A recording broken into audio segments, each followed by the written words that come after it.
हाँ ए, हाँ हरि यादव जी आपको भी प्रणाम।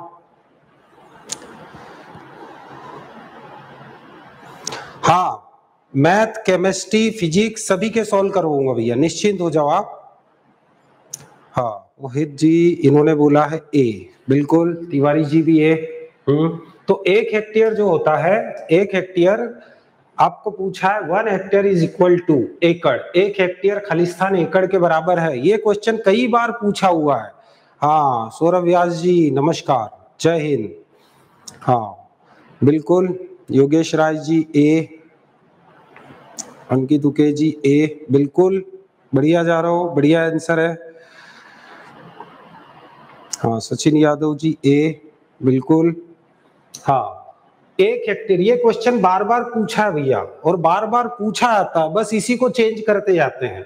क्लियर, क्वेश्चन यही रहता है, बस इसी में क्या करते हैं, चेंज करते हैं। तो क्या होता है, जैसे आपको पूछ लिया 1 हेक्टेयर, तो आप सभी को पता है भैया 2.47 एकड़ के बराबर होता है, ये आप सभी को पता है। लेकिन चूंकि यहाँ आपको आंसर दिया था 2.5, तो ऐसी स्थिति में ध्यान रखना, आप 47 ढूंढते रहो तो गड़बड़ मत कर देना। ये आपका करेक्ट आंसर है। आप अगर इसको देखोगे तो पीछे 4 के पीछे 7 है, 7 5 से बड़ी वैल्यू अगर 2 अंक तक लिखना पड़ेगा तो 2.5 क्या लिखेंगे हम, एकड़ लिखेंगे।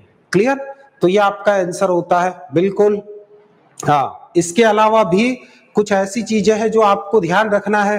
कौन सी, तो मैं आपको बताता हूं। इसके अलावा यहां से और क्या क्या क्वेश्चन आपको पूछे जा सकते हैं। तो इसके अलावा यहां से ये भी पूछा जा सकता है कि ये तो 1 हेक्टेयर बोला है, 1 एकड़ के बारे में भी पूछा जा सकता है कि 1 एकड़, क्लियर, 1 एकड़ कितने हेक्टेयर के बराबर होता है। तो सीधी सी बात है, आप सभी को पता है 0.4047 हेक्टेयर। क्लियर, ये क्वेश्चन भी ध्यान रखना, कभी 1 हेक्टेयर बराबर पूछता है, कभी 1 एकड़ के बराबर पूछता है। फिर यहाँ एक क्वेश्चन और पूछता है कि 1 हेक्टेयर जो होता है वो कितने स्क्वायर मीटर के बराबर होता है। ये जो होता है ये आपका होता है 10,000 स्क्वायर मीटर। क्लियर, 1 हेक्टेयर 10,000 वर्ग मीटर एरिया के बराबर भी होता है। इसके अलावा अगर आपको बीघा पूछ लेना तो बीघा भी ध्यान रखना। 1 हेक्टेयर जो होता है वो बीघा में कितना हो जाएगा, तो 3 पॉइंट कितना होता है, 3 पॉइंट, ये मैं बता चुका हूं एक बार। हाँ व्यास जी नमस्कार, जय हिंद।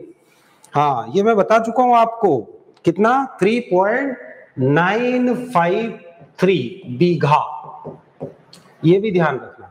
वैसे ही इसमें वेरिएशन हो जाता है, आप लगभग कितना बोल सकते हो इसको, 4 बीघा बोल सकते हो। कितना, 4 बीघा, ये भी ध्यान रखना आप, है ना। इसके अलावा सर्वेक्षण में अगर आप देखोगे तो सर्वेक्षण में एक यहां पर पूछा जाता है कि 10 स्क्वायर घंटर्स जरीब, क्लियर, बराबर क्या होता है, 1 एकड़ होता है। ये भी ध्यान रखना। अगर आप 10 घंटर लंबाई में मापो, 10 घंटर चौड़ाई में मापो, तो आप देखोगे कि 10 गुणा 10 घंटर्स जरीब जो चेन होती है उसका टोटल जो एरिया आएगा वो 1 एकड़ के बराबर आएगा। इस चीज को भी ध्यान रखना। तो ये कुछ ऐसे डाटा है जो एरिया को कैलकुलेट करने के लिए उपयोग किए जाते हैं, तो आप लोग इसको ध्यान रखना। बिल्कुल, चलते हैं नेक्स्ट क्वेश्चन की ओर। अगला क्वेश्चन देखो, द होम ट्रैक्ट ऑफ गिर ब्रीड ऑफ कैटल इज, मवेशियों की गिर नस्ल का वास स्थान इलाका है, कौन सा होना चाहिए। हाँ कृष्णा शुक्ला जी, हाँ एजी केमिस्ट्री का भी सॉल्व करवाऊंगा, आप थोड़ा सा एक एक चीज को मैं लेते जाऊंगा, आप केवल बने रहिए। योगेश जी सी, प्रजापति जी सी, अंकित उके जी सी, बिल्कुल, सौरभ व्यास जी सी, अंकित उके जी सी, योगेश राय जी सी, बिल्कुल। ये क्वेश्चन बहुत इजी है, आप सभी को पता है भैया, गुजरात में गिर के क्या है, जंगल है, और गिर के जंगलों में सफेद शेर पाया जाता है, व्हाइट टाइगर।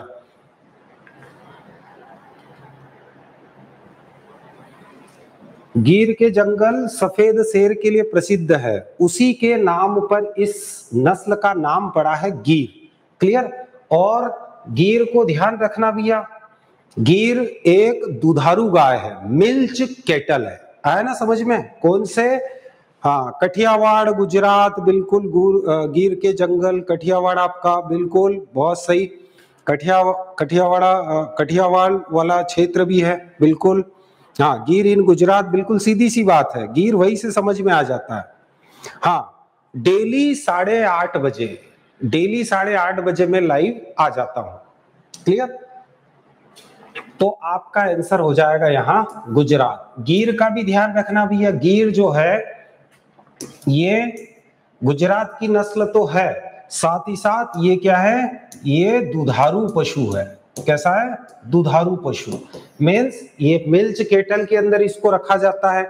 आप सभी को पता है साहिवाल, देवनी, गिर और सिंधी, ये चार क्या है? ये चार दुधारू नस्ल की गाय होती है। कौन सी? भारतीय देसी गायों में अगर बोले तो एक तो साहिवाल आप सब जानते हो, फिर देवनी, फिर गिर और सिंधी। वैसे सिंधी को दूसरे नंबर पे लिखना था मुझे, ये सेकंड नंबर पे आती है, साहिवाल के बाद दूसरे नंबर पे रेड सिंधी आती है। बिल्कुल यादव जी। हाँ, ये सभी के सभी क्या है? ये दुधारू पशु होते हैं, मिल्च केटल्स होते हैं, बिल्कुल ध्यान रखना। तो ये क्वेश्चन क्लियर हो गया। यहाँ आपका सीधा सा गिर से डायरेक्ट आपका आंसर निकल आता है। क्लियर। चलते हैं नेक्स्ट क्वेश्चन की ओर। अगला क्वेश्चन ध्यान रखना, ये भी आपको 2020 का जो आपका पीएटी का पेपर था उसमें पूछा गया था। Clear. Alternate bearing is most common in. वैसे पुराने अगर आप 50 वीडियो पुराने जो हो चुके हैं एमसीक्यू सीरीज के, उसमें अगर देखोगे तो आपका ये पूरा का पूरा जो पेपर है 2020 का, वो लगभग 90% बैठा हुआ है। और कल आप लोगों ने देखा है पीएससी का एग्जाम भी हुआ था, तो पीएससी के एग्जाम में भी मैंने पुराने जो आपको क्वेश्चन पढ़ाए उसमें से 5-6 क्वेश्चन बैठे हैं। एक तो अभी लेटेस्ट मैंने 6-7 दिन पहले ही एक बताया था, 750 मेगावाट का बताया था। Clear. Solar power plant 750 megawatt, ये पीएससी में क्वेश्चन पूछा है। क्लियर। ये कहां पर स्थापित हो रहा है? ये रीवा में। आप सभी को पता है रीवा से 3 क्वेश्चन आए थे। रीवा का मुख्य खनिज, क्लियर, आप सभी को पता है भैया, हीरा, ये ध्यान रखना। और एशिया में केवल रीवा में ही पाया जाता है, ये सभी आपको पता है। हाँ बिल्कुल। हाँ, मैंगो की किस्म भी आई थी एक, आरएनए जिसको आप बोलते हो ना, आरएनए, ये पीएससी के एग्जाम में आया था। क्लियर।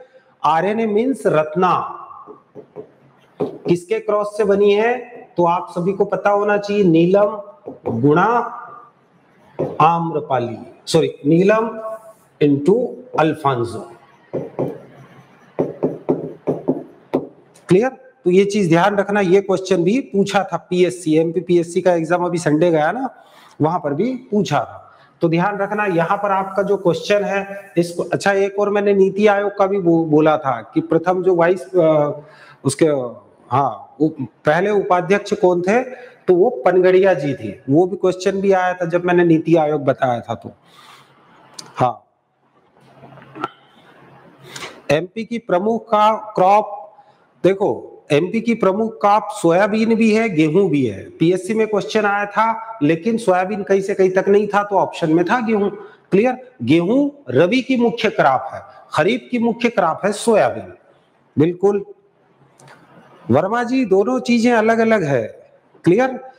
वहां कुछ नहीं पूछा था ऐसा, लेकिन अगर आपको रबी के अकॉर्डिंग देखो तो गेहूं मेन क्रॉप है, खरीफ के अकॉर्डिंग अगर देखो तो सोयाबीन मेन क्रॉप है। बिल्कुल, लेकिन वहां सोयाबीन था नहीं, तो मेनली आपका आंसर गेहूं ही आएगा। तो सीधी सी बात है। तो यहाँ आपका जो आंसर है वो है सी। आप सभी को पता है अल्टरनेट बेयरिंग। क्लियर। एक साल फल आते, एक साल नहीं आते। जिस साल फल आते उसको ऑन ईयर बोलते हैं, और जिस साल फल नहीं आते उसको ऑफ ईयर कहा जाता है। ये चीज ध्यान रखना। साथ ही साथ, हाँ वर्मा जी, नहीं था ना ऑप्शन सोयाबीन, इसलिए गेहूं करेक्ट है। बिल्कुल कोई दिक्कत ही नहीं है वो तो ये ध्यान रखना। अल्टरनेट बेरिंग, ये CN रेशो जो होता है, कार्बन नाइट्रोजन जो रेशो होता है, इसका इम्बैलेंस होने के कारण वैसे 10:1 होना चाहिए, लेकिन जब ये कार्बन नाइट्रोजन का अनुपात जिस शाखा में बिगड़ जाता है, मींस कार्बन कम हो जाता है, नाइट्रोजन ज्यादा हो जाता है, तो ऐसी स्थिति में वहां उस शाखा पर फ्लावरिंग कम से कम होती है या बिल्कुल नहीं होती। आया ना समझ में? और फ्रूट या फल भी नहीं बनते हैं। तो इसके लिए आप सभी को पता है भैया, रिंग प्रयोग किया जाता है, गर्डल प्रयोग, या जिसको रिंग प्रयोग बोलते हैं। क्लियर? ये मैं पुराने जो वीडियो है उसमें बहुत डिटेल में समझा चुका हूं अल्टरनेट बेरिंग को, तो आप ध्यान रखना। पुराने वीडियो अगर आपको देखना हो तो वो आपको मिल जाएंगे कहां पर? वेदा कैरियर इंस्टीट्यूट का जो एप्लीकेशन है उस पर सभी वीडियो आपको मिल जाएंगे, आप देख सकते हो। पुराने शायद 52 वीडियो उसमें डले हैं मेरे। चलते हैं नेक्स्ट क्वेश्चन की ओर। हाँ, which one of the following is the irrigation system where least amount of water is lost? निम्न में से कौन सी सिंचाई प्रणाली में जहां पानी की कम से कम मात्रा बर्बाद होती है? ये भी मैं काफी बार बता चुका हूं, आप लोग बताओ भैया क्या आंसर होना चाहिए इसका। हाँ, गजेंद्र यादव जी, इन्होंने डी बोला है, फटाफट बताते जाओ। हाँ, Prajapati ji D, Sachin Yadav ji drip irrigation, Patidar ji D, Vyas ji D, Verma ji D, Mohit Patidar ji D, हाँ त्रिवेदी जी बिल्कुल डी। हाँ, ये क्वेश्चन भी हम कर चुके हैं, आप सभी को पता है। सबसे कम वाटर का जो लॉस होता है, क्लियर, वो किसमें होता है? वो होता है ड्रिप में। आप सभी को पता है भैया, ड्रिप में सबसे कम पानी का नुकसान होता है। क्लियर? कितनी बचत होती है ड्रिप में? तो आप सभी को पता है 50 से 70% पानी की बचत, इसमें इतना वाटर सेव होता है। आया ना समझ में? दूसरी सिंचाई की अपेक्षा उतने ही पानी से आप अगर ड्रिप से करोगे तो लगभग 2.5 गुना ज्यादा एरिया की आप क्या कर सकते हो? सिंचाई कर सकते हो। बिल्कुल ध्यान रखना।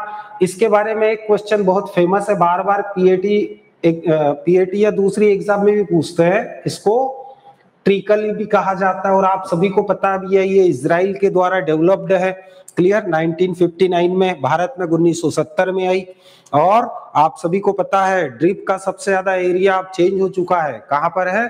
तो आप मेरे को क्या करो, मैं पढ़ा चुका हूं, आप चैट सेक्शन में लिख के बताओ कि सबसे ज्यादा ड्रिप का एरिया कौन सी स्टेट के अंतर्गत है। बताओ, अगर आपने पढ़ा हो तो आपको पता है, इस चीज को ध्यान रखना। ठीक, तो ये ड्रिप आपका जो है ये करेक्ट आंसर होता है। मैं ज्यादा डिस्क्रिप्शन नहीं दूंगा, क्यों? क्योंकि पुराने वीडियो में सब मैंने बहुत डिटेल में समझा रखा है, हर इरिगेशन की हर मेथड को डिटेल में डिस्क्राइब कर रखा है, तो आप देख लेना उसमें अगर देखना हो तो। Next question. हाँ यादव जी, महाराष्ट्र नहीं है, यही तो, इसीलिए तो मैंने आपको बोला कि कौन सा स्टेट फर्स्ट है। ये चेंज हो चुका है, डाटा जो है ना चेंज हो चुका है। क्लियर? अब आंध्र प्रदेश है ड्रिप इरिगेशन में फर्स्ट स्टेट, अब आंध्र प्रदेश है, ध्यान रखना, महाराष्ट्र पीछे छूट गया है।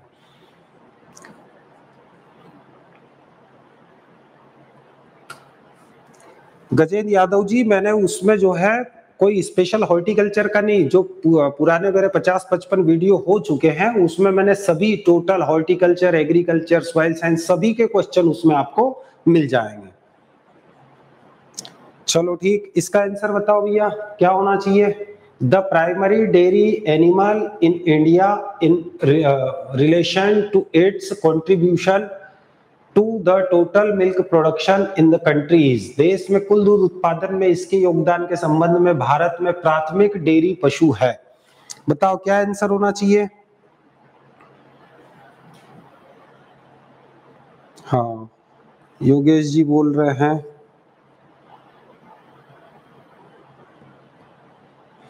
हाँ यादव जी, आपको भी प्रणाम,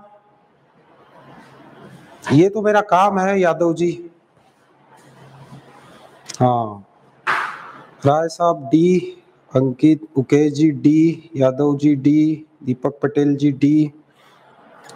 बिल्कुल सभी लोग तैयारी करते रहो, कारण आप सभी को पता है भैया अभी RHEO आ गया कुछ याद, RHEO का भी बिल्कुल नोटिफिकेशन आ गया है, तो सभी लोग बिल्कुल बिंदास तरीके से तैयारी अपनी कंटिन्यूअस रखो। कोई सा भी क्वेश्चन छोटा नहीं होता, कोई सा भी क्वेश्चन बड़ा नहीं होता, बस क्या होना चाहिए, आपकी प्रैक्टिस होना चाहिए। नहीं तो सरल से सरल क्वेश्चन भी हम गलत कर देते हैं, कठिन से कठिन क्वेश्चन सही कर देते हैं। तो बिल्कुल आप अपने पढ़ाई में व्यस्त रहो। बिल्कुल, हाँ सभी का, प्रवीण जी का आया डी, मोहित जी डी, धाकड़ जी डी। बिल्कुल यहाँ पर आप लोगों के अलग अलग आंसर हैं, लेकिन जिन्होंने डी वाला आंसर दिया है वो बिल्कुल, हाँ प्रजापति जी बने रहिए आप साथ। आपको सभी आंकड़े में, हॉर्टिकल्चर के भी सब आंकड़े लाकर आपको दे दूंगा। बस थोड़ा सा आपको, चूंकि एक ही व्यक्ति, क्लियर, अगर ये टेस्ट सीरीज चला रहा है तो उसको थोड़ा समय लगता है, लेकिन कछुए की चाल हमेशा चलो। देखो बचपन में आपने कहावत पढ़ी होगी, कछुआ और खरगोश दोनों जब रेस में दौड़े तो आपने देखा होगा कि कछुआ क्या है, धीरे धीरे धीरे धीरे चलता रहा नॉन स्टॉप, लेकिन खरगोश को अपने ऊपर और कॉन्फिडेंस था। तो खरगोश ने क्या किया, खरगोश लपक के दौड़ा और बीच में रास्ते में जाके उसने क्या सोचा कि भैया आराम कर लेते हैं, थक गए हैं, सो जाते हैं। वो सो गया, सोया रह गया और कछुआ आगे निकल गया। तो बिल्कुल कछुए की चाल चलते रहो। हर चीज एक बार में खाने की नहीं होती है, धीरे धीरे धीरे धीरे आपको आपकी मंजिल तक पहुंचाना, इसकी पूरी कोशिश मैं करूंगा जितनी मुझसे हो सकती है। ठीक, बस आप केवल बने रहिए मेरे साथ और अभी आनंद लो आप टेस्ट सीरीज का। अच्छा, दूसरा एक चीज और है, आप पढ़ाई को जो है ना कभी भी बर्डन मान के मत पढ़ो। हमेशा पढ़ाई को क्या करो, आनंद, एंजॉय करो। एंजॉय के साथ पढ़ोगे तो आपका कोई सा भी जो लेक्चर है बिल्कुल आपको 99% समझ में आ जाएगा, थोड़ा बहुत कंफ्यूजन रह जाएगा। बिल्कुल आनंद के साथ एंजॉय करो भैया लेक्चर को, कोई दिक्कत थोड़ी है।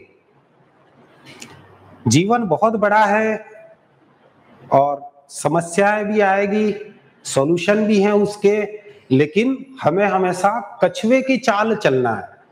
एकदम खरगोश जैसे दौड़ के थक के सोना नहीं है। बिल्कुल आपका एग्जाम होगा तब तक काफी कुछ प्रिपरेशन हो जाएगी। ठीक है, भविष्य के लिए सभी को शुभकामनाएं। अपनी अपनी तैयारी को कंटिन्यूअस रखें और मेरे साथ जुड़े रहें। तो यहाँ पर आपका जो करेक्ट आंसर है वो है डी, बफेलो। अच्छा, एक क्वेश्चन तो ये पूछ लिया कि भारत में सबसे अधिक जो दूध उत्पादन करने के लिए फर्स्ट कैटेगरी में कौन सा एनिमल है, तो वो तो बफेलो है, भैंस। क्लियर, आप सभी को पता है लगभग 51.4% अकेला मिल्क प्रोडक्शन इंडिया में किसके द्वारा होता है, बफेलो के द्वारा होता है। फिर अगर हम केटल या गाय की बात करें, केटल मींस गाय, तो लगभग 46% ये प्रोडक्शन, मिल्क प्रोडक्शन होता है वो गाय के द्वारा होता है। जो भेड़ और बकरी है इसका लगभग 3 से 4% क्या है, कंट्रीब्यूशन होता है। लेकिन अगर वर्ल्ड की बात आ जाए, विश्व में, तो विश्व में 80% जो मिल्क प्रोडक्शन होता है वो अकेला गाय के द्वारा होता है। क्लियर, विश्व का अगर आपको वर्ल्ड का क्वेश्चन पूछ ले तो बिल्कुल आप ध्यान रखना। क्लियर, कितना होता है, 80% गाय के द्वारा मिल्क प्रोडक्शन होता है। हाँ गुर्जर जी, वो पुराना डाटा है, 49% था पहले, लेकिन अभी एट प्रेजेंट अगर देखो तो 51.4%। क्लियर, ये क्या है, ये करंट डाटा है, लेटेस्ट है। क्लियर, आप जो बता रहे हो वो आप थोड़ा पुराना बता रहे हो, वो भी आपका बताना भी सही है लेकिन वो थोड़ा पुराना है, कोई दिक्कत नहीं है। हाँ, काऊ पॉपुलेशन मुझे देखना पड़ेगा, लगभग 198 मिलियन, कितना, लगभग 198, 198 मिलियन गायों की जनसंख्या है। टोटल 535 जो है वो 535 अभी जो 20वीं जनगणना हुई है 2019 में, उसके अकॉर्डिंग अगर देखो तो 535 मिलियन पशु भारत में है। हाँ गुर्जर जी, बढ़ गया है, 100 मिलियन, 190 मिलियन से बढ़ गया है, एक लगभग 198 मिलियन हो गई है गायों की संख्या।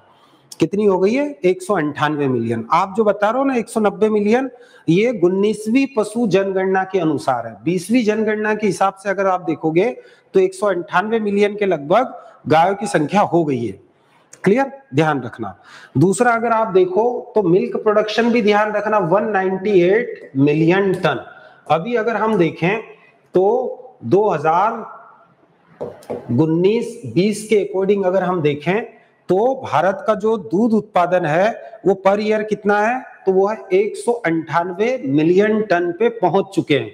जबकि यहीं पर अगर हम देखें तो जब हम आजाद हुए थे, क्लियर, 1947, तब 1947 में लगभग कितना था, तो 1947 में ये था कितना, तो 1947 में 17 मिलियन टन था और लगभग 11 गुना, कितना, लगभग 11 गुना दूध उत्पादन में क्या हो चुकी है, बढ़ोतरी हो चुकी है। बिल्कुल ध्यान रखना।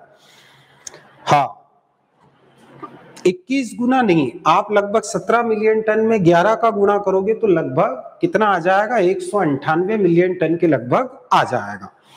हाँ, भैंसों की संख्या भी बढ़ गई है भैया, बिल्कुल 109 मिलियन। सही है, ध्यान रखना। हो गया इतना क्लियर, ध्यान रखना। और 1998 के बाद से अभी तक भारत जो है दूध उत्पादन में वो प्रथम स्थान पर है, इस चीज को भी ध्यान रखना। चलते हैं नेक्स्ट। हाँ, seed rate of pure mustard crop is पर केजी पर हेक्टेयर। क्लियर, शुद्ध सरसों की फसल का बीज दर खालिस्तान किलोग्राम पर हेक्टेयर है। बताओ कितना होना चाहिए। गुर्जर जी इन्होंने बोला है बी, प्रजापत जी बी वाला आंसर दिया है, धाकड़ जी बी, श्रीवास्तव जी स्वागत है। 4 से 6, हाँ यादव जी 4 से 6, ये गलत कोई कर ही नहीं सकता। क्यों? क्योंकि ये क्वेश्चन इतना पूछता है, अधिकतर सरसों पे जब भी जाता है तो वो इसी की सीड रेट पे जाता है। क्लियर, जैसे ही सरसों पे एग्जामिनर जाता है तो वो उसकी सीड रेट पे ही जाता है डायरेक्ट। तो ये क्वेश्चन तो पीएससी आपका आरएचईओ एसएडीओ सब में पूछा है, पीएटी 2020 में भी ये पूछा है, ध्यान रखना। तो इसको बिल्कुल आप लोग गलत नहीं करना कभी भी। क्लियर, तो ये आपका आंसर है, ये करेक्ट। कभी कभी इसको वेरिएशन कर देता है, कभी कभी वो लिख देता है, क्योंकि 1-2 बार ऐसे भी पूछा है 4.5 से 6.5 केजी, ये भी पूछ लेता है, तो कोई दिक्कत नहीं है, आप इतना तो समझ जाओगे। लेकिन अगर मिक्स्ड क्रॉप में ये पूछ ले, किसमें, मिक्स्ड क्रॉप में, तो बिल्कुल 4 का आधा 6 का आधा कर देना। अगर हम इसको मिक्स्ड क्रॉप में लगाए, मिश्रित फसल में लगाए, तब इसका कितना हो जाएगा, 2 से 3 केजी। तो आई थिंक कि ये इस साल ये पूछा है तो इस साल हो सकता है मिक्स्ड क्रॉप का पूछ ले। तो मिक्स्ड क्रॉप में ये कितना लगाया जाता है, 2 से 3 केजी पर हेक्टेयर के हिसाब से इसका सीड रेट होता है, किसका, सरसों का। ये तो प्योर, अगर आप किसको लगाते हो, प्योर मस्टर्ड लगाते हो तो 4 से 6 केजी, और मिक्स्ड क्रॉप लगाते हो तो 2 से 3 केजी पर हेक्टेयर, ध्यान रख। क्लियर, इसके अलावा सरसों और गेहूं, ये मिक्स्ड क्रॉप जो है, गेहूं के साथ सरसों लगाना, ये बहुत प्रचलित है, इसके बारे में ज्यादा पूछता है। तो यहां से ये क्वेश्चन भी अधिकतर पूछा आता है कि गेहूं और सरसों को जब मिक्स्ड क्रॉप में लगाते हैं तो दोनों का रेशो क्या होता है। तो रेशो ध्यान रखना भैया, ये दोनों का पूछा आता है। तो कितना होता है, 9:1, ये बहुत फेमस। हाँ बिल्कुल, क्या बात है, बिल्कुल, ये पहले भी हम लोग डिस्कस कर चुके हैं। हाँ बिल्कुल, एमसीक्यू सीरीज अगर देखोगे तो बहुत डिटेल में आपको सब चीजें मिल जाएगी। मिश्रित फसल में 9:1, बिल्कुल ये फेमस है, आया ना समझ में, ध्यान रखना। इसके अलावा एक बात और ध्यान रखना, जो सरसों से अधिकतर क्वेश्चन आता है वो आता है भारतीय सरसों का नाम। क्या आता है, भारतीय सरसों, इसका नाम बहुत पूछता है भैया। क्लियर, वैसे सरसों या मस्टर्ड अगर दे तो वो सामान्य नाम क्या होता है, ब्रेसिका कम्पेस्ट्रिस, क्या होता है, ब्रेसिका कम्पेस्ट्रिस होता है। लेकिन हाँ, अगर भारतीय सरसों या इंडियन मस्टर्ड अगर दे तो उसका नाम क्या होता है, तो उसका नाम ध्यान रखना क्या होता है, ब्रेसिका जनसिया। क्या होता है, ब्रेसिका जनसिया, ये ध्यान रखना। क्लियर, ब्रेशिका जंशिया, बिल्कुल। हाँ, भारतीय सरसों का ये अधिकतर पूछा जाता है, इस चीज को ध्यान रखना। जिसको राई कहा जाता है, हम लोग क्या बोलते हैं उसको, राई, इस चीज को ध्यान रखना। और एक क्वेश्चन और है जो आपको हो सकता है पूछे, सबसे ज्यादा जो सरसों के तेल का जो प्रोडक्शन होता है, या फिर हम सीधा बोल सकते हैं एडिबल ऑयल, खाद्य तेल का सबसे बड़ा निर्यातक देश या सबसे ज्यादा प्रोडक्शन करने वाला देश भी ध्यान रखना, जो कि है कनाडा। क्लियर, क्या है, कनाडा, इसका भी ध्यान रखना, ये भी पूछा जाता है। क्लियर, सबसे ज्यादा एडिबल ऑयल का एक्सपोर्ट करने वाला कंट्री कौन सा है, कनाडा। यहां पर केनोला नामक संगठन भी स्थापित है, जो कि क्या करता है, खाद्य तेलों के संगठन को नियंत्रित करता है, ताकि खराब तेल सप्लाई नहीं हो। बिल्कुल, क्या बात है गुर्जर जी।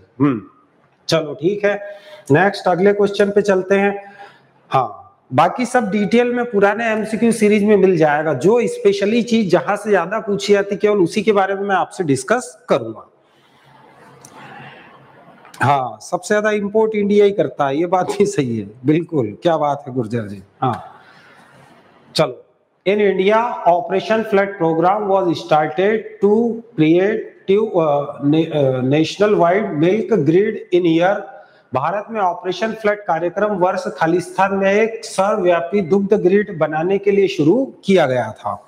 बताओ क्या आंसर होना चाहिए इसका। हाँ, धाकड़ जी ने तो सी वाला दे दिया है, श्रीवास्तव जी इन्होंने 1970 बोला है, वर्मा जी सी, प्रजापति जी सी, वर्मा जी हाँ सी, तिवारी जी सी, अंकित उके जी बिल्कुल, क्या बात है। श्रीवास्तव जी ने तो पूरा उसका बायोडाटा दे दिया है। हाँ, दिव्या शर्मा जी सी, यादव जी, वर्गीस कुरियन, गुर्जर जी सी, बिल्कुल। यहां पर ध्यान रखना कि ऑपरेशन फ्लड जैसे ही आईडीसी की स्थापना हुई थी, IDC, clear, IDC means Indian dairy corporation. IDC इसकी स्थापना कब हुई थी, 13 जनवरी 1970। बस यहीं से ऑपरेशन फ्लड शुरू हो गया, आया ना समझ में। यहां से भारत में ऑपरेशन फ्लड, या जिसको हम क्या बोलते हैं, इसका दूसरा नाम है व्हाइट रेवोल्यूशन या श्वेत क्रांति, यहीं से इसकी शुरुआत हुई थी। हाँ बिल्कुल, ये पीएससी और आईएएस लेवल के एग्जाम में भी इसके बारे में पूछा था, ऑपरेशन फ्लड। ये जनरल नॉलेज का भी एक क्वेश्चन, लेकिन आपको हाँ पीएटी 2020 में ये क्वेश्चन पूछा है। तो यहां पर आंसर क्या आएगा, 1970, बिल्कुल करेक्ट आंसर, सी वाला आंसर बिल्कुल आपने दे दिया है, कोई दिक्कत ही नहीं है। इसके अलावा इसकी जो तीनों स्टेप्स है वो भी ध्यान रखना, बिल्कुल। हाँ, आईडीडीबी वो 1965, क्लियर। आईडीडीबी जो है इंडियन डेयरी डेवलपमेंट बोर्ड, हाँ बिल्कुल, इंडियन डेयरी डेवलपमेंट बोर्ड 1965 में उसकी स्थापना हुई। उसके 5 साल बाद 1970 में आईडीसी की स्थापना हुई, और इसी के साथ ही भारत में श्वेत क्रांति की शुरुआत हो गई है। क्लियर। एक चीज और बताता हूं, अभी वर्तमान में अगर भारत का जो दूध उत्पादन है तो ये डाटा भी चेंज हो गया है, 407 ग्राम पर डे पर कैपिटा। इसको भी ध्यान रखना, नहीं तो कई लोग जो है वो अभी 397 पे ही अटके हो, तो ये भी चेंज हो गया है, 407 ग्राम, बिल्कुल ध्यान रखना। करनाल कहां पहुंच गए गुर्जर जी, करनाल नहीं, आईडीडीबी जो है, आईडीडीबी नहीं, प्रजापति जी चेंज हो गया है, कितना हो गया है, 407 ग्राम पर डे पर कैपिटा, ध्यान रखना। हाँ, करनाल में नहीं है, NDDB national dairy development board, clear. हाँ, ये इन्होंने तिवारी जी, वो आईडीडीबी नहीं है, क्या है, एनडीडीबी है, क्या है, एनडीडीबी, क्लियर। इसकी स्थापना 1965, और ये कहां पर है, तो ये सभी को पता होगा भैया, आणंद गुजरात में, क्लियर, ध्यान रखना। और आईडीसी कहां है, ये अहमदाबाद, ये भी गुजरात में ही है, बिल्कुल। हाँ हाँ बिल्कुल सही है, कोई दिक्कत नहीं है। इसके अलावा जो ऑपरेशन फ्लड के 3 स्टेप हैं, वो 3 स्टेप को भी ध्यान रखना है। कौन कौन सी स्टेप है, तो फर्स्ट स्टेप ध्यान रखना भैया, फर्स्ट आप सभी को, इसमें बहुत बड़ा कंफ्यूजन है, कई लोग कंफ्यूज हो जाते हैं, तो इसको ध्यान रखना। 1970 से 1981 ये पूछा आता है ज्यादा करके। सेकंड वाला जो चरण है वो पूछा आता है, क्लियर, वो है 1978 से 1985, क्लियर। और थर्ड वाला भी ध्यान रखना, थर्ड वाला, तो तीसरा वाला जो है वो कौन सा होता है, तो 1985 टू 1996, ये तीनों स्टेप ध्यान रखना, क्लियर। क्यों? क्योंकि इसमें ये दूसरे वाले में बहुत बड़ा कंफ्यूजन होता है। आप लोग कंटिन्यूअस चलते हो 1970 से 81 और फिर 81 से 85 कर लेते हो, लेकिन वो गड़बड़ हो जाता है। कारण क्योंकि पहला स्टेप खत्म, पहला जो स्टेप है उसके खत्म होने के पहले ही दूसरा स्टेप शुरू कर दिया था, तो यहां बड़ा कंफ्यूजन है भैया, इसको क्लियर कर लेना आप सभी लोग। हाँ गुर्जर जी, 394 से भी बढ़कर 407 ग्राम हो गया है। मैं इसीलिए बार बार बोल रहा हूं, मैं आपको लेटेस्ट डाटा बता रहा हूं, 394 से भी हम बढ़ गए आगे, और 407 ग्राम पर डे पर कैपिटा क्या हो गया है, मिल्क अवेलेबिलिटी हो गई है, इसको ध्यान रखना। अब गूगल के जमाने में जो है आपको पुराने डाटा नहीं पूछे आते, सब लेटेस्ट ही पूछे आते हैं भैया, ध्यान रखना इस चीज को। चलते हैं नेक्स्ट अगले क्वेश्चन की ओर। अगला question, in hot region the long axis of the poultry shed should run from, गर्म क्षेत्रों में पोल्ट्री शेड का लंबा आधार खालिस्तान तक होना चाहिए। आपके सामने 4 आंसर है, आप लोग बताओ। जो गर्म क्षेत्र होते हैं वहां पर आप पोल्ट्री फार्म की जो शेड है उसको किस लंबाई में बनाओगे, बताओ क्या आंसर होना चाहिए इसका।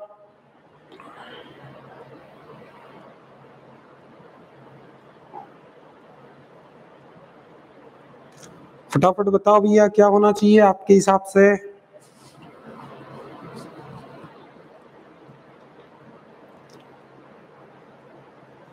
तिवारी जी बी, अंकित उके जी सी बोल रहे हैं, गुर्जर जी सी, प्रजापत जी सी, बिल्कुल बताते जाओ। यादव जी डी,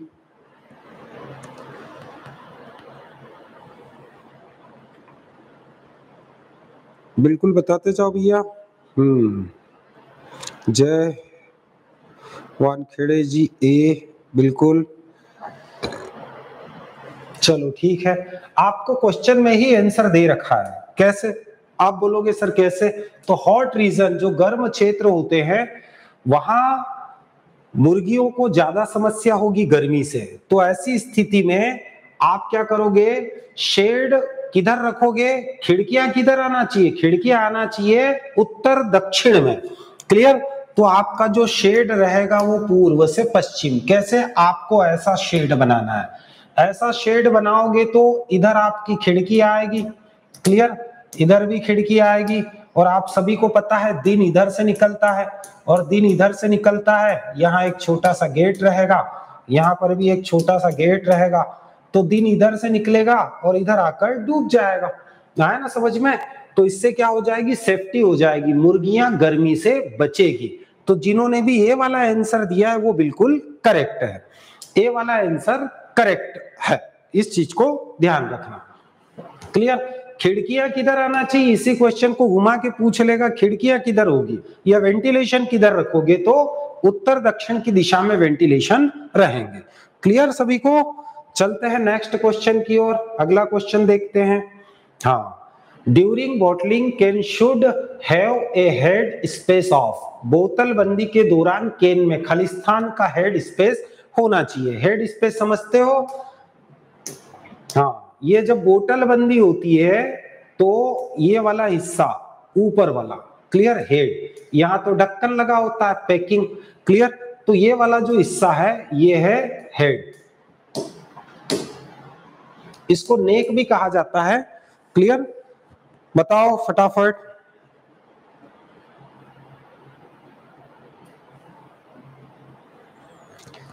फटाफट बताओ क्या होना चाहिए, ये मोस्ट टाइम पे क्वेश्चन है भैया, अधिकतर पूछा जाता है,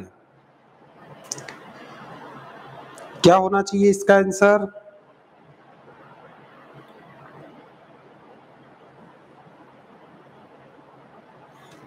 हाँ, वर्मा जी का बी, यादव जी सी। चलो ठीक, आप अपना आंसर सेंड करते रहो फटाफट। हाँ, अगर आप वेदा कैरियर इंस्टीट्यूट के ऑनलाइन प्लेटफॉर्म पर अगर नए हो तो आप चैनल को सब्सक्राइब कर लेना, साथ ही साथ बेल आइकन को भी दबाना, नहीं तो आपको नोटिफिकेशन नहीं मिलेगा। हमारी ये जो सीरीज है ये डेली शाम को 8:30 बजे ऑनलाइन शुरू हो जाती है। आप भी जुड़े, साथ में आपके जितने भी परिचित हैं उनको भी जोड़े।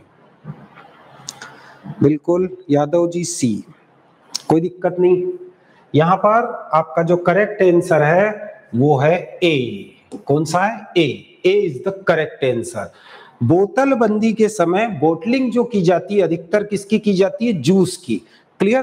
तो जूस में यहाँ का ये जो स्पेस रखा जाता है खाली जगह, कारण क्योंकि यहाँ पर कुछ गैसें प्रोड्यूस होती है, गैसों के लिए खाली जगह छोड़ी जाती है। साथ ही साथ क्या होता है, जब हम इसको फ्रिज में रख दें तो ऐसी स्थिति में ये जमेगा, और जमने से अंदर का जो लिक्विड है वो जमेगा, और जब भी कोई लिक्विड ठोस में बदलता है तो लगभग उसका जो वॉल्यूम है वो लगभग 12% वॉल्यूम बढ़ जाता है। पानी इतना लोगे बर्फ इतनी बनेगी, कारण जब भी पानी जमता है, क्लियर, तो ऐसी स्थिति में उसका जो वॉल्यूम है वो इंक्रीज हो जाता है। इसको ध्यान रखना। बिल्कुल, हाँ प्रजापति जी, बिल्कुल 12.5% तक जो है वो पानी के वॉल्यूम, पानी से जब बर्फ बनती है तो उसका वॉल्यूम बढ़ता है, इसलिए यहाँ पर ये खाली स्पेस छोड़ी जाती है। साथ ही साथ गैसें भी प्रोड्यूस होती है, तो इसको ध्यान रखना। लेकिन बियर का बोतल जो है, ये बियर का भी ध्यान रखना, फ्रूट बियर या कोई सी भी बियर अगर होती है तो उसके लिए ये जो नेक का साइज होता है ये 0.5 से 1 सेंटीमीटर होता है। क्लियर आया ना समझ में? किसमें? जो बियर का बोटलिंग किया जाता है उसके लिए। बाकी सामान्य फ्रूट जूस के लिए आपका जो है वो कितना होता है, तो ये वाला आंसर करेक्ट है। लेकिन फ्रूट जूस या जितने भी प्रकार की बियर होती है उनके लिए ये उसका हेड स्पेस रखा जाता है। ठीक है, चलते हैं नेक्स्ट क्वेश्चन की ओर। अगला क्वेश्चन, हाँ, which one of the following disease of kettle is caused by A virus? मवेशियों में निम्न में से कौन सी बीमारी वायरस से होती है? ये तो बिल्कुल आप सब बता दोगे भैया, आप में से हर किसी को पता है कि इसमें से कौन सी बीमारी वायरस से होती है। बिल्कुल, देखो वो गुर्जर जी का आंसर आ गया, गुर्जर जी ने दे दिया आंसर डी वाला। बिल्कुल, आप देते रहो आंसर, आंसर तो आ ही गया भैया। बिल्कुल वर्मा जी, गुर्जर जी डी, बिल्कुल, इसके पीछे हम टाइम वेस्ट नहीं करते। क्लियर? यहाँ पर कौन सा है, तो ये फ्लड लिखा है लेकिन होना चाहिए ये क्या? फुट। क्लियर? तो मैं यहाँ काट देता हूं, वो टाइपिंग में मिस्टेक हो गया होगा।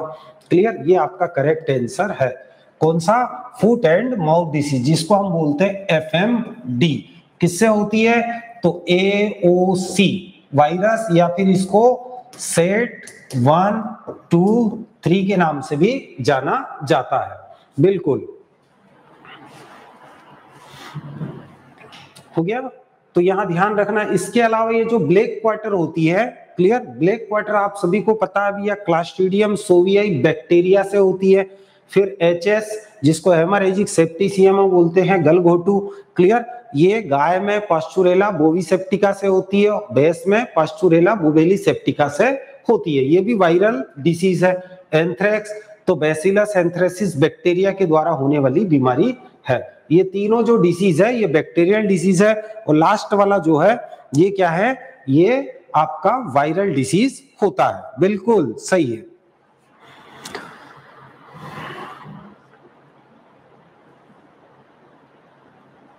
चलो ठीक, नेक्स्ट अगला, हाँ, रफली top layer of soil content has percentage of mineral. मृदा सामग्री की मोटे तौर पर शीर्ष परत में खालिस्तान खनिज होता है। टॉप लेयर जो होती है उसमें कितना मिनरल होता है? हाँ, एंथ्रेक्स सबसे खतरनाक है बिल्कुल एनिमल का। बताओ भैया, ये 2020 के जो ओल्ड क्वेश्चन पेपर है उसके सभी क्वेश्चन मैं आपको डिस्कस कर रहा हूं भैया। और इसका मतलब ये नहीं कि ये केवल PAT में ही आते हैं, किसी भी एग्जाम में आ सकते हैं। आजकल कोई भरोसा नहीं है कौन सी एग्जाम में कौन सा क्वेश्चन आता है। बिल्कुल, पटेल जी 7389, बी गुर्जर जी, इन्होंने बी बोला है वर्मा जी, बिल्कुल B. Anil Dawar G B वाला आंसर बताते जाओ भैया, क्या आंसर होना चाहिए आपके हिसाब से। चलो इसका भी सभी को पता होगा भैया, जो मृदा सामग्री मोटे तौर पर अगर हम देखें तो उसका जो शीर्ष परत होता है, शीर्ष परत मींस टॉप लेयर, तो हम इसको ऐसा भी बोल सकते हैं टॉप सॉइल। क्लियर, क्या टॉप सॉइल। टॉप सॉइल का डेप्थ आप सभी को पता है 5 से 25 सेंटीमीटर। कितनी? 5 से 25 सेंटीमीटर क्या गहराई। इसमें आपको बताना है, इसी को कहा जाता है top soil. Clear, top soil की जो गहराई होती है वो कितनी होती है? 5 से 25 सेंटीमीटर टॉप सॉइल की गहराई होती है। और इसमें अगर हम देखें तो मेनली मींस अब आप मृदा के संगठन में पहुंच जाओ। क्लियर, तो मृदा का संगठन आप सभी लोगों ने देखा है, तो मृदा के संगठन में आपने देखा है सबसे ज्यादा होता है क्या? मिनरल या खनिज। क्लियर, कितना होता है? 45%, 45% खनिज पाया जाता है। क्लियर, किसमें? सॉइल में। अब यहां से कुछ क्वेश्चन और मैं आपको बताता हूं, तो यहां ध्यान रखना भैया, ये तो सीधा आपको पता चल जाएगा। आपने देखा है 50% तो रंध्रावकाश। क्लियर, जो ऊपर वाली सॉइल होती है उसमें 50% रंध्रावकाश है और 50% क्या है? तो 50% है ठोस। अब अगर इसको हम अगर डिवाइड करें तो ठोस और रंध्र का रेशो 1:1 होता है, बराबर होता है। इसमें अगर हम देखें तो 25% आप सभी को पता है भैया क्या होता है? वाटर। क्लियर, और 25% अगर देखो तो ये होता है आपका वायु। और इसमें अगर हम देखें तो यहां आपको थोड़ा सा मिलेगा कि ये जो होता है ऑर्गेनिक मैटर, कितना? 5%। और मिनरल अगर देखो तो मिनरल या खनिज कितना होता है? 45% होता है। आप सभी को पता है ये चीजें। क्लियर, लेकिन यहां ध्यान रखना क्या है आपको कि सॉइल के अंदर सबसे ज्यादा जो, अच्छा ये तो पता चल गया कि टॉप सॉइल 5 से 25 सेंटीमीटर की जो डेप्थ था, क्लियर, वहां पर कितना होता है उसमें, तो मिनरल पता चल गया 45%। लेकिन अगर हम मिनरल की भी बात अगर करें तो सॉइल में सबसे ज्यादा मिनरल कौन सा होता है? तो सॉइल में सबसे ज्यादा होता है क्वार्ट्ज। क्या होता है? क्वार्ट्ज। क्वार्ट्ज सबसे ज्यादा होता है मृदा के अंदर। सॉइल के अंदर पाया जाने वाला मुख्य खनिज जो है वो है क्वार्ट्ज। इस चीज को ध्यान रखना।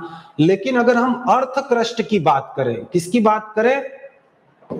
अर्थ क्रस्ट की। अर्थ क्रस्ट मतलब भूपर्पटी। भूपर्पटी की अगर बात करें तो सबसे ज्यादा पाया जाता है फेल्सफॉर। क्या पाया जाता है? सबसे ज्यादा फेल्सफॉर पाया जाता है। अब अगर हम मृदा में बात करें किसकी, तो मृदा में सबसे अधिक पाया जाने वाला तत्व कौन सा है? तो तत्व की अगर बात करें तो तत्व है ऑक्सीजन। कौन सा तत्व? ऑक्सीजन। मृदा में सबसे अधिक पाया जाने वाला तत्व वो है ऑक्सीजन, सबसे ज्यादा। और अगर हम बोले अर्थ क्रस्ट पर, मतलब भूपर्पटी पर सबसे अधिक मात्रा में पाया जाने वाला जो तत्व है वो है एल्यूमिनियम। क्या है? एल्यूमिनियम। हमारा अर्थ क्रस्ट किसका बना है? एल्यूमिनियम का बना हुआ है। इस चीज को ध्यान रखना। तो ये कुछ क्वेश्चन यहां से पूछे जाते हैं, आप लोग इनको ध्यान रखना। साथ ही साथ एक क्वेश्चन और बताता हूं आपको जो जनरली एग्जाम में पूछा जाता है। तो यहां ध्यान रखना भैया, सूक्ष्म जीव की अगर बोले कि मृदा में सूक्ष्म जीव, कौन सा सूक्ष्म जीव सबसे ज्यादा पाया जाता है? तो आप सभी को पता है कि भैया बैक्टीरिया। आप बोलोगे बैक्टीरिया सबसे ज्यादा पाया जाता है। लेकिन अगर जैविक भार के हिसाब से देखें, ये तो नंबर के हिसाब से, लेकिन अगर बायोमास के हिसाब से अगर हम देखें, किसके अकॉर्डिंग? बायोमास के हिसाब से, मतलब उसके जैविक भार के हिसाब से देखें तो यहां सबसे ज्यादा पाया जाता है फंगस। क्या पाया जाता है? फंगस। ये सबसे ज्यादा पाया जाता है। इस चीज को ध्यान रखना। अम्लीय मृदा में सबसे ज्यादा पाया जाता है फंगस। अम्लीय मृदा में भी सबसे ज्यादा फंगस ही है। क्लियर, अम्लीय मृदा अगर स्पेशली आपको बोले मृदा में सबसे ज्यादा कौन सा सूक्ष्म जीव है तो बैक्टीरिया। अम्लीय मृदा में सबसे ज्यादा कवक या फंगस, क्योंकि फंगस या कवक पर पीएच का कोई प्रभाव नहीं होता है। फिर बायोमास के अकॉर्डिंग अगर आप देखो तो सामान्य मृदा में सबसे ज्यादा होता है फंगस। क्लियर। अगर शुष्क मृदा की बात करें, सूखी मिट्टी में सबसे ज्यादा पाया जाता है तो एक्टिनोमाइसीटीज फंगस। तो ये कुछ क्वेश्चन है जो आपको ध्यान रखना है, ये अधिकतर पूछे जाते हैं। चलते हैं नेक्स्ट क्वेश्चन की ओर। इतना तो आपको क्लियर हो गया है। अगला क्वेश्चन देखते हैं भैया। नेक्स्ट क्वेश्चन ये बना रखा था मैंने, लेकिन मैंने वैसे ही बता दिया। हाँ, red colour of soil is mainly due to, मिट्टी का लाल रंग मुख्य रूप से खालिस्तान के कारण होता है। बताओ, मिट्टी का जो रेड कलर होता है वो किसके कारण होता है? गुर्जर जी बोल रहे हैं बी। बिल्कुल। यहां से 3 क्वेश्चन मैं आपको बताऊंगा जो मोस्ट टाइम की है। Patel ji B, Verma ji B, Prajapat ji B, बिल्कुल महादेव वर्मा जी बी, अनिल डावर जी इन्होंने भी बी वाला दिया है आंसर। बताओ भैया क्या आंसर होना चाहिए? हाँ, जय वानखेड़े जी इन्होंने सी वाला आंसर दिया है। बिल्कुल, यहां पर ध्यान रखना भैया, यहां पर जो करेक्ट आंसर है वो है बी। बी जो है वो करेक्ट आंसर है। आयरन, लोहा, लोहे के कारण लाल रंग होता है। क्लियर। हाँ, कार्बन का अगर बोले, कार्बन के कारण अगर यहाँ क्वेश्चन घुमा दे कि मृदा का भूरा रंग किसके कारण होता है, ब्राउन कलर। क्लियर। तो भूरा कलर अगर बोले, भूरा रंग, तो भूरा रंग किसके कारण होता है? तो वो कार्बन के कारण होता है। अगर मिट्टी में कार्बन ज्यादा होगा तो कार्बन ज्यादा होने के कारण ही क्या होता है, मृदा का भूरा रंग होता है। बिल्कुल। नेक्स्ट, अगर यहां आपको क्वेश्चन पूछे काला रंग, क्लियर, काला रंग, तो काले रंग के लिए जिम्मेदार जो तत्व है वो है मैग्नीज। क्लियर। तो ये 3 का ध्यान रखना, भूरा रंग कार्बन के कारण, लाल रंग लोहे के कारण और काला रंग मैग्नीज के कारण। इन तीनों को ध्यान रखना, इनका अधिकतर क्वेश्चन पूछा आता है। बिल्कुल व्यास जी। चलते हैं नेक्स्ट, अगला question. A pregnant cow need extra feed for growth of the foetus if it is pregnant for dash dash dash month और मोर। एक गर्भवती गाय को भ्रूण की वृद्धि के लिए अतिरिक्त फीड की आवश्यकता होती है यदि वह महीने या उससे अधिक समय की गर्भवती हो। यह भी आपको 2020 में क्वेश्चन पूछा है। बताओ भैया, ये क्वेश्चन कई बार पूछा है, बार बार पूछा जाता है, और आप सभी लोगों में से अधिकतर लोगों को तो इसका आंसर बिल्कुल कंफर्म होगा। हाँ, अंकित जी बोल रहे हैं बी, गुर्जर जी इन्होंने डी बोला है। के जी B, Patel ji D, Verma ji D, Prajapat ji D, Gurjar ji D. बिल्कुल। हाँ, 5 महीने बाद। क्लियर, ये ध्यान रखना भैया, 5 महीने बाद, 5 महीने बाद, क्लियर, गर्भवती गाय या प्रेग्नेंट काऊ को 1 केजी दाना अलग से देते हैं। क्लियर, अलग से जो दे रहे हैं उसके अलावा भी अलग से 1 किलोग्राम दाना देते हैं। किसके लिए देते हैं? भ्रूण रक्षा के लिए। किसके लिए? भ्रूण रक्षा के लिए। मींस जो प्रेग्नेंट काऊ है उसके गर्भ में जो बछड़ा पल रहा है उस बछड़े की रक्षा के लिए, उसकी उचित वृद्धि के लिए 1 किलोग्राम अलग से दाना देते हैं। और इस दाने को क्या कहा जाता है, जो अलग से 5 महीने बाद या आखिरी के 3 महीने 4 महीने के लिए जो दाना देते हैं उसको कहा जाता है, क्या कहा जाता है? इसको कहा जाता है स्टीमिंग अप राशन। क्या कहा जाता है? स्टीमिंग अप राशन, या फिर इसको फिटिंग राशन भी कहा जाता है। क्या बोलते हैं? Fitting ration. ये ध्यान रखना। क्लियर। क्या देते हैं? कभी कभी ये मात्रा पूछ लेता है 1 किलोग्राम दाना अलग से, कभी कभी क्या बोलता है, हाँ, स्टीमिंग, फिटिंग, स्टीमिंग अप या फिटिंग, फीडिंग नहीं, फीटिंग, फिटिंग राशन। क्लियर, ध्यान रखना। चलते हैं नेक्स्ट क्वेश्चन की ओर। हाँ, symptoms of the sudden death of an animal with Ojing of blood from natural orifice. प्राकृतिक मुख से रक्त के रिसने से एक पशु की अचानक मृत्यु होने का लक्षण इस रोग में है। बताओ कौन से डिसीज के अंदर ऐसा होता है?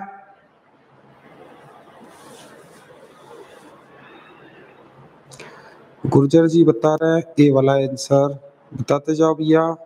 प्रजापत जी इन्होंने ए वाला आंसर दिया है, वर्मा जी ए, खुशी जी ने बोला है ए, पटेल जी ए, गुर्जर जी ए, डावर जी इन्होंने भी ये वाला आंसर दिया है, अंकित जी बिल्कुल ए। हाँ बिल्कुल सभी को पता है भैया ये वाला क्वेश्चन का आंसर एंथ्रेक्स। क्लियर, हम लोग पढ़ चुके हैं, ये आपको 2020 में क्वेश्चन पूछा था। बिल्कुल हाँ, काला कोलतार जैसा ब्लड निकलता है, कोई दिक्कत नहीं। हो गया, चलता है नेक्स्ट क्वेश्चन। ये क्वेश्चन तो सब हम बिल्कुल डिटेल में पढ़ चुके हैं भैया। हाँ, नेक्स्ट क्वेश्चन आपका जो है वह डेयरी उपकरण जो पूरे दूध से मलाई रहित दूध और क्रीम को अलग करने के लिए उपयोग किया जाता है, क्या कहलाता है? फटाफट बताओ। ऐसा उपकरण जो मलाई को और मलाई रहित दूध दोनों को अलग करता है।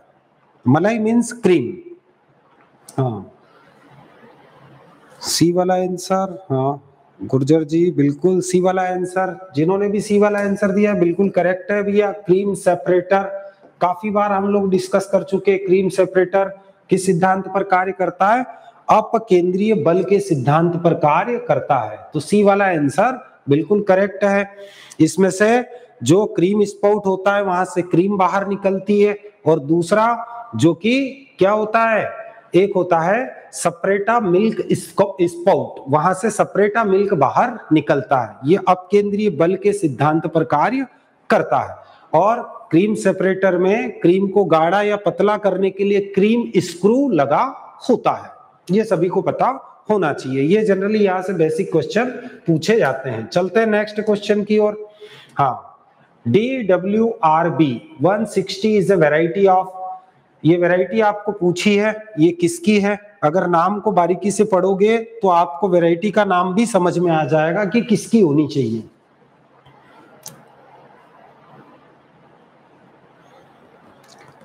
बताओ। गुर्जर जी ए, वर्मा जी बी,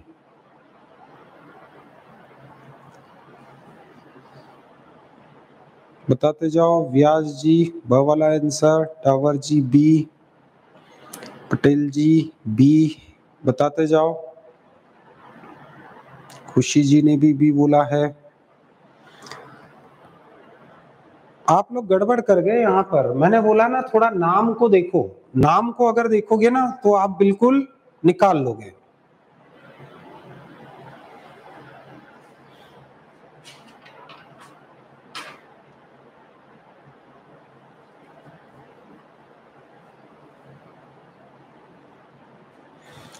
हाँ बस यही गड़बड़ कर गए आप। ये जो वैरायटी डेवलप है Indian institute of wheat and barley research, clear, ये कहां पर है? करनाल। क्लियर, करनाल हरियाणा से विकसित है। और यहां पर नाम अगर पढ़ोगे तो Indian institute of wheat and barley. Clear, wheat और बार्ले दोनों का रिसर्च इंस्टीट्यूट कहां पर है? करनाल में है। क्लियर, और यहां पर भी अगर देखोगे तो इसी को कहा जाता है DWR, directorate of wheat research and barley. Clear, तो यहां ये जो बी आ रहा है ना, इसका मतलब है बार्ले। क्लियर, तो ये वैरायटी किसकी है? बार्ले की है। क्लियर, तो यहाँ करेक्ट आंसर क्या है? वो है सी।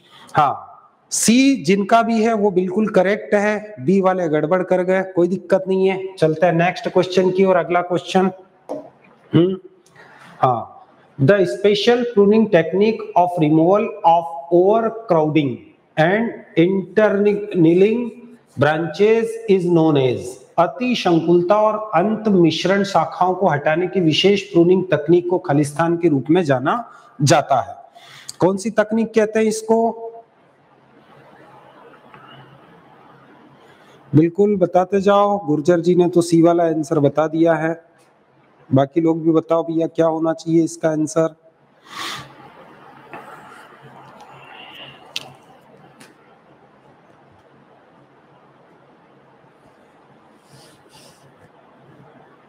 खुशी जी ने बोला है ए। ये हॉर्टिकल्चर का क्वेश्चन है, ये आपको 2020 में पूछा था।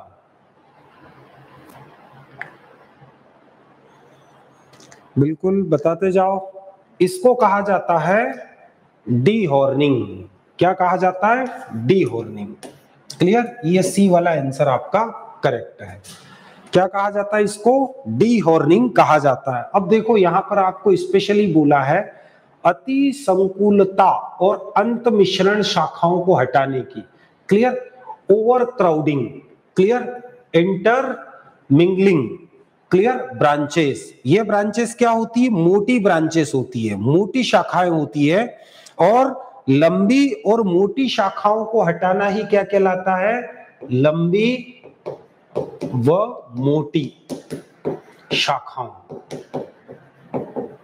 लंबी और मोटी शाखाओं को हटाना ही डी हॉर्निंग कहलाता है। वही एनिमल में आप वहां पर भी डी हॉर्निंग करते हो, उसी के जैसा है। क्लियर? ये टॉप वर्किंग जो है ना, ये तो भैया बगीचे का नवीनीकरण के लिए किया जाता है। किसके लिए? बगीचे के नवीनीकरण के लिए किया जाता है। मैं बताऊंगा अभी। नोचिंग, नोचिंग जो पार्श्व कलिका है, उस पार्श्व कलिका की वृद्धि के लिए नोचिंग किया जाता है। क्लियर? ये निकिंग, निकिंग और नोकिंग, नोचिंग और निकिंग एक ही है। निकिंग और नोचिंग एक ही होता है, उन्हें यहाँ पर अलग अलग नाम दे दिया है। बिल्कुल ध्यान रखना। देखो कैसे, तो यहां ध्यान रखो। ये देखो, ये है टॉप वर्किंग। क्लियर? अधिकतर बेर में उपयोग की जाती है। ऊपर की शाखाओं को काटने के बाद वहां पर क्या करते हैं? वहां पर नई जो साकुर डाली होती है उसको लाकर रोपा जाता है। तो ये नहीं है। क्लियर? फिर ये है नोचिंग या निकिंग। क्लियर? यहां पर अगर आप देखोगे तो इस कलिका की वृद्धि के लिए यहां पर एक कट मार दिया है, इसी को कहा जाता है नोचिंग या निकिंग। और ये जो होता है, कुछ विशेष प्रकार की मोटी और लंबी शाखाओं को हटा दिया जाता है। क्लियर? इसका क्या उद्देश्य होता है? ताकि अगर फ्लावर वाला प्लांट है तो उस पे फ्लावर ज्यादा बढ़े, ब्रांचेस ज्यादा निकले, फ्रूटिंग ज्यादा हो, इसके लिए डी हॉर्निंग किया जाता है। हाँ, एनिमल में भी होता है डावर जी, एनिमल में भी होता है, हॉर्टिकल्चर में भी होता है डी हॉर्निंग। क्लियर? ध्यान रखना। नेक्स्ट अगला अगर हम देखें, deep litter system of poultry is related to. Poultry की गहरी कूड़ा प्रणाली खालिस्तान से संबंधित है। आप सभी को पता है भैया, ये तो आप फटाफट बता दोगे।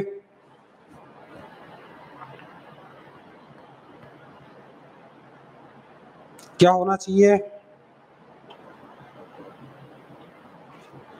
गुर्जर जी बी, खुशी जी बी, बताते जाओ।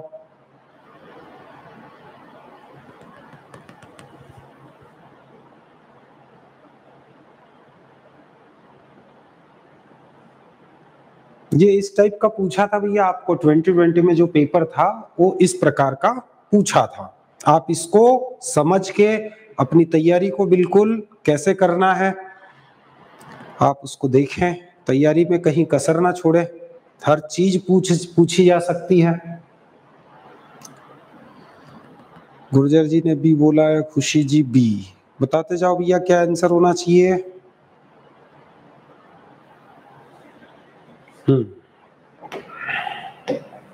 यहाँ पर आप सभी को पता है भैया, डीप लिटर सिस्टम क्या है? हाउसिंग प्रणाली।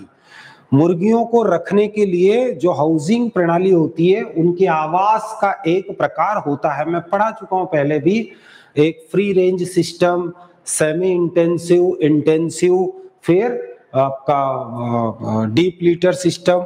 डीप लिटर सिस्टम में जो बिछावन बिछाया जाता है मुर्गियों के लिए, उसकी मोटाई भी आप सभी को पता है 6 से 12 इंच उसकी मोटाई या थिकनेस रखी जाती है। क्लियर? तो बार बार नहीं बताऊंगा, आप सभी को पता है, पुराने वीडियोस देखोगे तो मैंने काफी कुछ इसको समझा रखा है।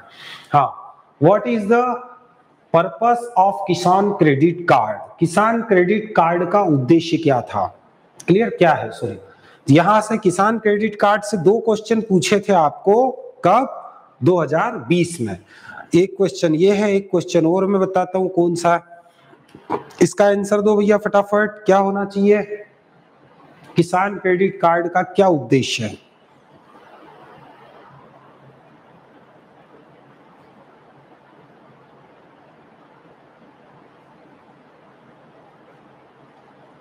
हाँ, भूपेंद्र पटेल जी ए, रितेश जी ए, बिल्कुल बताते जाओ। खुशी गुप्ता जी ए, खुशी सेन जी ए, गुर्जर जी ने भी ए वाला दिया है।